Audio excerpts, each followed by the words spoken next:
12:48 पर एक और उसके 15 सेकंड के बाद दूसरा यके बाद दीगरे दो खुदकुश धमाके हुए और इन धमाकों के नतीजे में अब तक की इत्तलात के मुताबिक 39 अफराद शहीद और 90 से जायद जख्मी हो गए। लाहौर पुलिस का कहना है कि हमलावरों का हदफ सिक्योरिटी फोर्सेस की गाड़ियां थीं, जबकि शहीद होने वालों में 5 जवान भी शामिल हैं। ये धमाके छावनी के इलाके आर्य बाजार में बस स्टैंड के करीब हुए। पहला धमाका 12:39 पर मस्जिद और ईदगाह के दरमियान हुआ, जबकि दूसरा धमाका एक फोटो लैब के सामने हुआ।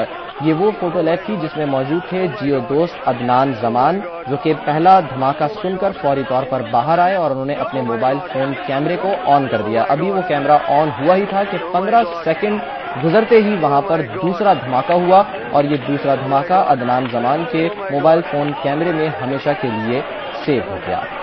और अब हम प्ले करेंगे आपके लिए जियो दोस्त अदनान जमान के मोबाइल फोन से बनाई गई वो वीडियो जो कि दूसरे धमाके की है, और ये दूसरा धमाका हुआ 12:48 और 16 सेकंड पर।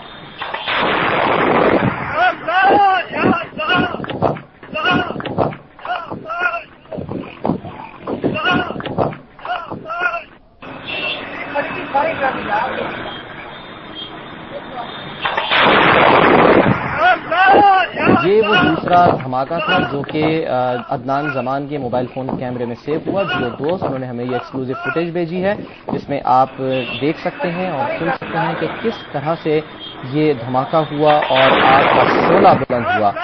अदनान जमान जो कि जियो दोस्त फोटो लैब में मौजूद थे, वो करीब ही थे, लिहाजा शिद्दत जो है वो उन तक भी पहुंची और वो भी खौफ के आलम में पीछे हो गए।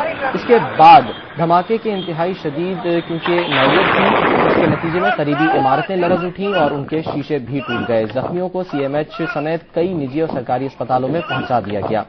दूसरा धमाका होने के बाद वहीं मौजूद थे जियो दोस्त तबरेज खान, जो कि उस जगह से गुजर चुके थे, लेकिन जब उन्होंने धमाके सुने तो वो वापस पलटे और उन्होंने अपना मोबाइल फोन कैमरा ऑन कर दिया। उन्होंने क्या कुछ देखा, उन्हीं के कैमरे की नजर से देखते हैं। Oh my God. Oh my God. Oh my God. Oh my God. Oh my God. Oh my God.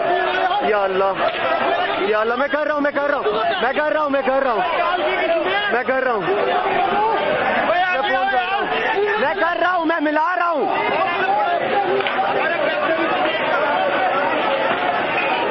सहर, हमें तो बम ब्लास्ट साइट, मेरे पीछे बम ब्लास्ट हुआ है तुम्हारे घर के पास। जियो न्यूज के नुमाइंदे अहमद फराज इस वक्त हमारे साथ टेलीफोन लाइन पर मौजूद हैं। उनसे जानते हैं कि अब ताज़ा तरीन सूरत हाल क्या है। अहमद फराज, आपने यकीनन दोनों फुटेजेस देखी होंगी। धमाके से जितना नुकसान हुआ आप कवरेज भी करते रहे, उसकी सारी सूरत हाल पर आपने लम्हा बलम्हा नजर रखी। अब बताइए कि अब क्या सूरत हाल है ताज़ा तरीन? जी करीदा, यहाँ पर हम लोग यहाँ पर मौजूद हैं और यहाँ पर अब तक आईजी पंजाब का ये कहना है कि 39 जो हैं अफराद वो जहां बहक हुए हैं और उसमें 10 से ज्यादा जो है वो सिक्योरिटी एहलकार हैं। उसके साथ साथ कुछ सिविलियंस भी हैं जो जहां बहक हुए हैं और 80 से ज्यादा अफराद ऐसे हैं जो कि जख्मी हैं, जिनको मुकामी अस्पतालों में तिब्बी इमदाद दी जा रही है। और इसके साथ साथ यहाँ पर माहिरीन ने यहाँ से शवाहिद इकट्ठे कर ली हैं क्राइम सीन से, और दोनों खुदकुश हमलावरों के जिस्मानी जो आजाद है उनको भी यहाँ से इकट्ठे कर लिया गया है। उनको डीएनए टेस्ट के लिए भिजवा दिया गया है। एक खुदकुश हमलावर जो है उसका धड़ और सर जो है वो बिल्कुल सही है, वो बिल्कुल ठीक है, जबकि उसका निचला हिस्सा इस धमाके में जाया हुआ है। और जबकि दूसरा जो खुदकुश हमलावर था उसकी जो डेड बॉडी है, उसकी जो लाश है वो काबिल शनाख्त नहीं है। उसकी जिस्म जो है वो मुकम्मल तौर पर जो है उसकी जिस्मानी अज़ा वो खराब हो चुके हैं, उनको काबिल शनाख्त नहीं है। इन दोनों को लाशों के टुकड़ों को हसास इदारों ने अपने तहवील में ले लिया और उनको डीएनए टेस्ट के लिए भिजवा दिया है। इसके साथ साथ यहाँ से तहकीकाती एजेंसियों ने यहाँ से शवाहिद भी इकट्ठे कर लिए हैं, लेकिन मीडिया को ताहाल। अहमद फराज, आप हमारे साथ रहिए, हम आपसे बात करेंगे। पहले हम सुनते हैं कि राना सनाउल्लाह इस वक्त अस्पताल के बाहर मीडिया से बात कर रहे हैं, उनका क्या कहना है।